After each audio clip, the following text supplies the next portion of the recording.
आपका हमारे चैनल पे आना अच्छी बात है।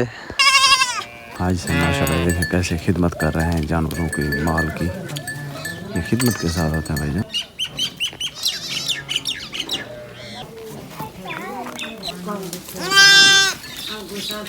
ये वाला सीन भी आप देख लें, मिट्ठू किन लोगों के बीच में खड़ा हुआ है।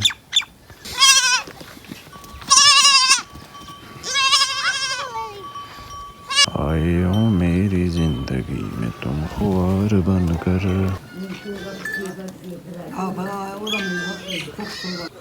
कौवे कुछ देख लें भाई, कौवा कैसे माशाल्लाह उड़ता जा रहा है। ये मुर्गियां भाईजान घरों की रौनक हैं।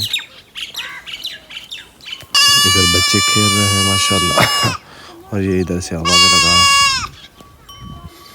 पर ये टेंशन और माशाल्लाह आलम बरज़ख में जाने के लिए तैयार हर वक्त। परिंदों की बोलियां थोड़ा सुन लें।